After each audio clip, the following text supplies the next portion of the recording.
community. How can we stop it from growing? Do you mean stop it from growing? Do you mean the crimes, or as calling it hate crimes? If you mean to stop the crimes, I think, well, okay, I hate to admit it, but sometimes crimes really happen. This is a sad reality that we go through. I personally am amazed and inspired by the LGBTQ++ community for always standing for their rights despite the risks that they know and are willing to take. I admire them for being so strong. And I think despite it being called hate crimes, it's, in the end of the day, I think it's really just a social standpoint. I think it's how we look at it. We have our different opinions, we have conflicting ideas, but in the end of the day, I think we should prioritize respect for each other despite your beliefs, no matter what your religion is, no matter what your gender is, no matter what your sexual preference is, no matter where you're from or what you look like. We have to respect each other on a level wherein, despite our differences, we do not hate on each other and we do not hurt each other. That's most important to me. Okay, Casimir 2.0. Oh my goodness, thank you. What is the right time to listen and when is the right time to speak? I like this question. I think the right time to listen is when something's being discussed that you're not completely aware of. If you don't have enough information of it, or especially if you don't have experience about the topic, then it's a great time to listen, because not only do you learn about it, but you also show respect for the person talking, or for the people going through that. The best time or the right time to speak is when you've been through something that is similar. For example, if you guys are familiar with the Me Too movement, that's the best time to speak if you've been through something like that, sexually abused or any kind of abuse really, and you've been keeping it in. It's about time that you speak, and that's the best time, not only to relieve yourself of the stress, but to also influence other people and women in that scenario to speak up. I think speaking up is the best thing that we can do on a social level, at least, to help each other to improve on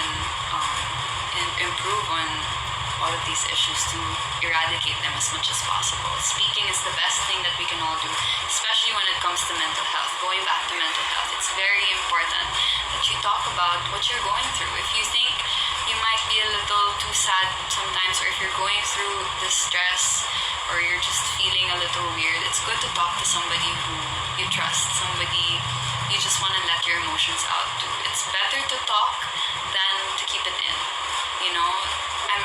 There will be at least one person who will be willing to listen to you, and it will feel better. Trust me, I promise. It will feel better when you speak. Okay, which role of a man complements a woman better? Father, son, or a partner? It depends also, because if the woman is a mother or a sister or a partner as well, then of course, right? I think a man can be all a father, a son, and a partner, and if they are, then that's amazing, If, for example, like my dad, he's an amazing father.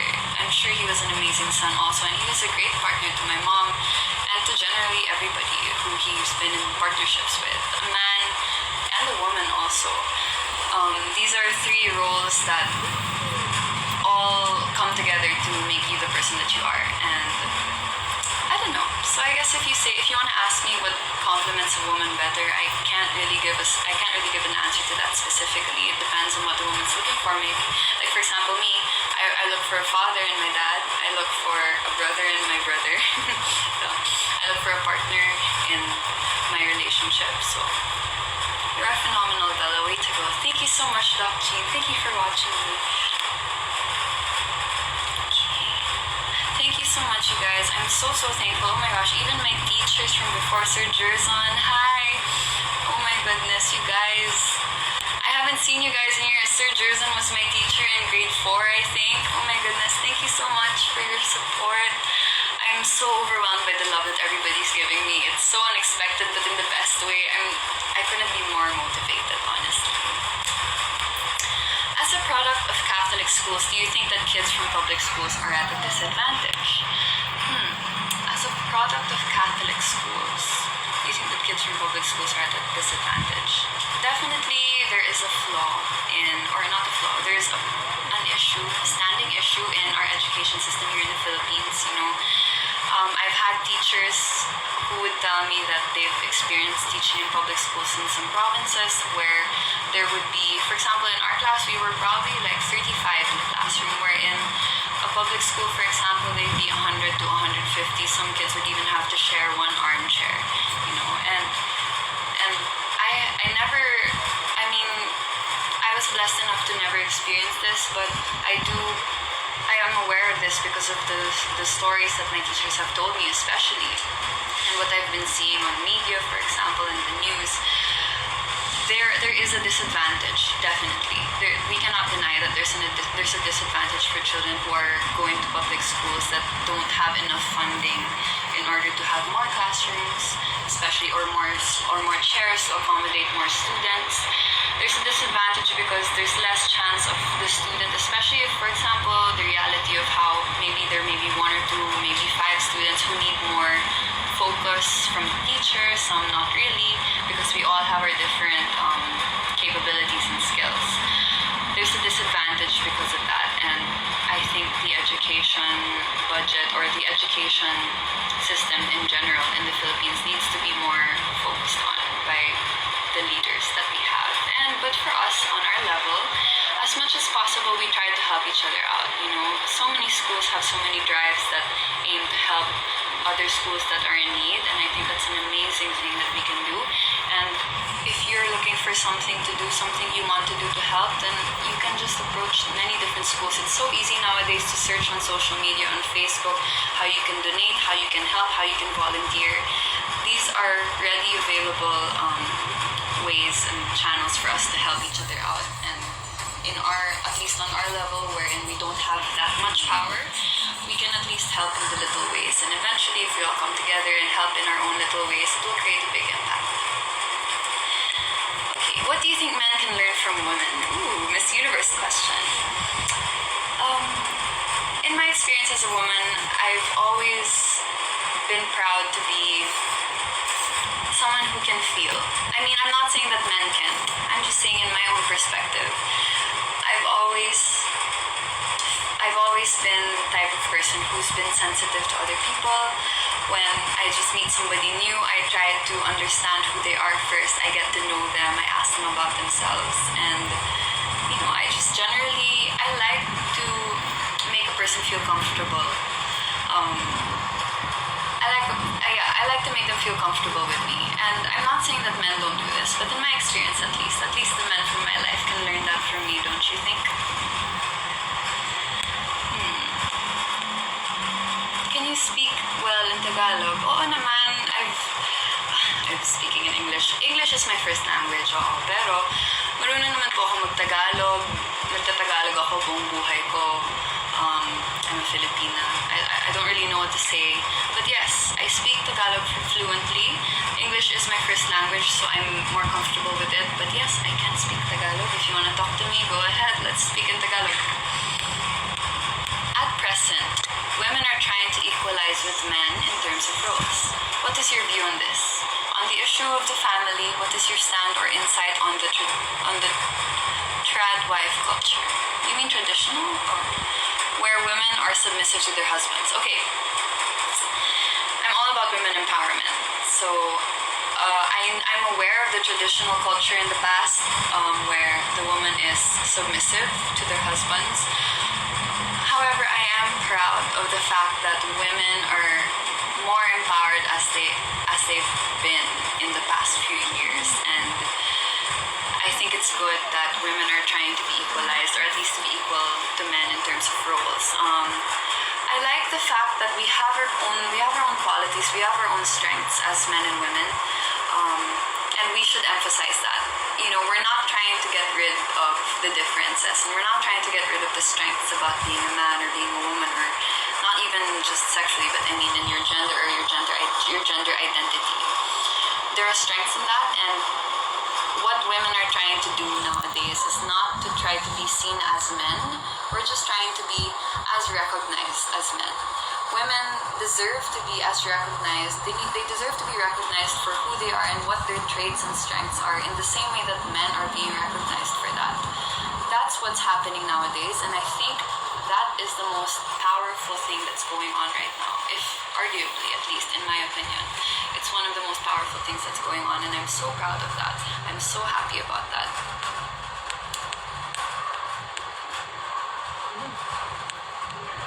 Thank you so much. Hi. Okay. Who's your favorite makeup artist? That's such a difficult question, Ysabella Ysmael. There's so many amazingly talented makeup artists and hairstylists, and I thought I knew a lot of them already, but no, I was shocked actually. Like, there's still so many that I'm still currently meeting. Almost every event I meet somebody new, I meet a new hair and makeup artist, and their art is just amazing. I always make sure to ask them, like, what's your favorite look to do, or how long have you been doing this, or what got you into this? And it's so nice to hear their stories, you know. Some of them have always wanted to do it, and finally they got the opportunity. Some of them just ended up in it and ended up liking it. So it's nice because it's also another form of art, and it's so nice to learn about.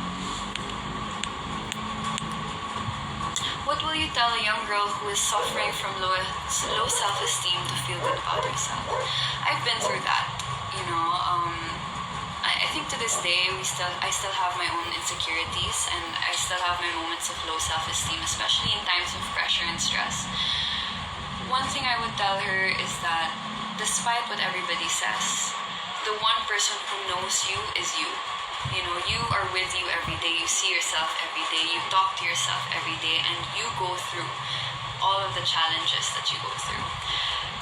So in the end of the day, when you're feeling down and when you're feeling low, go back to yourself, think about everything that you've been through, think about what you've done to get to where you are, and think about the fact that where you are right now is where you wanted to be maybe 2 years ago.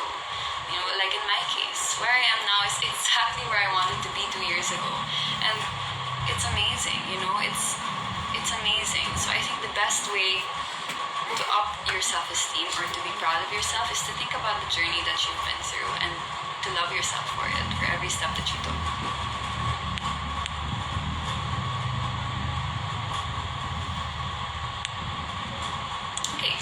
Government surveillance is used to keep many nations and their people safe, but some believe this invades our right to privacy. What is more important to you, privacy or security?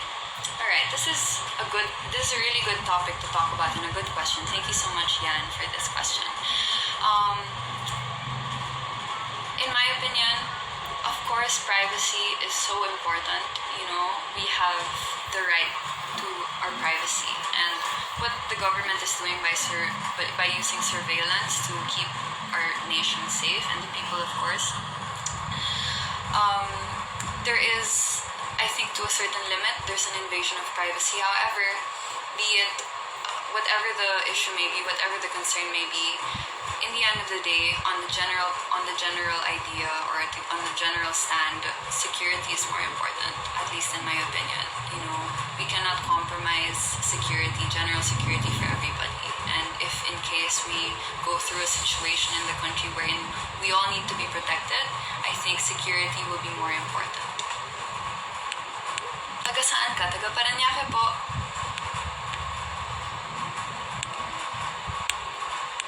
Opo, nagtatagalog po ako. Hi, mamas!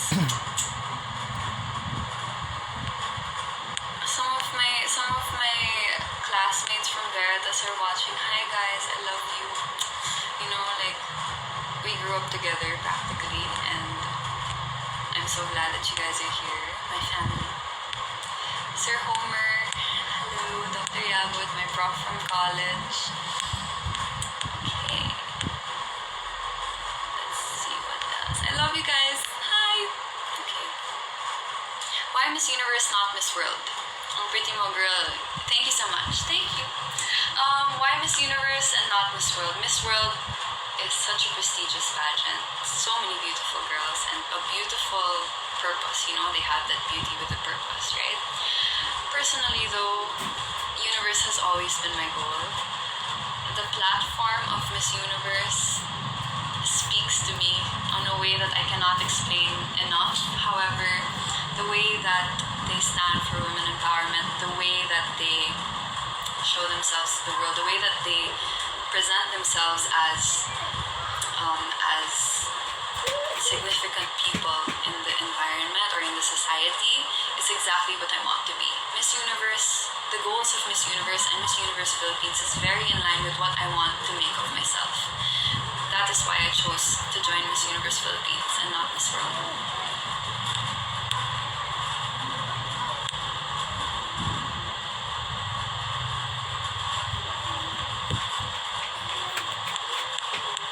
Okay, I'm going to answer maybe one more question and then I'm gonna go. So you guys can all, I think are you guys going home from work or something? Okay, one more. Okay, here. Favorite role model, beauty queen aside from your aunt? My favorite one? Well, first person that comes up into my head is, of course, like my mom and my grandma, but a lot of people tell me something else aside from that. Honestly, my ballet teacher, Erica, I've always looked up to you ever since I was a kid, and the fact that you became my teacher and like you basically formed me also into who I am today, everything from the way I stand up and the way I project myself to the way I express myself both in dance and in the way I talk. It has everything to do with how you raised me, you know, like you're one of my second mothers because of how we had to be disciplined in ballet, how the culture was, and you were always one of my number one supporters, and I'm so thankful for you. I completely look up to you. Well, she's one of the most beautiful people I know. You guys should search her or not, whatever. But go through my Instagram or go through my Facebook or photos that I have with her. She's so beautiful and she's so elegant. And the way she brings herself, it's like she's so effortless and she looks so amazing all the time. So I really look up to her, you know. Favorite role model, yeah. So she's one of my role models because I also love the fact that she is so, how do I say this? She seems so put together. She seems so well put together all the time. She always knows what she's doing, even when she doesn't. She has such a way of being so graceful and so kind, no matter what it is that she's going through. So yes, I love you, Tita Erica. Thank you so much for everything, and thank you for being a part of everything that I've been through, and the person that I am today, if you're still watching. Anyway, okay. I love you guys so much, and it's about time that I go. It's 6:30, so it's been an hour. Let me know if you guys want me to do another Q&A or another Facebook Live. Maybe we can talk about other things. Thank you so much for sending in your questions and for continuously supporting me and loving me. Oh my goodness, you guys. I cannot even begin to express how overwhelmed I am with love and support.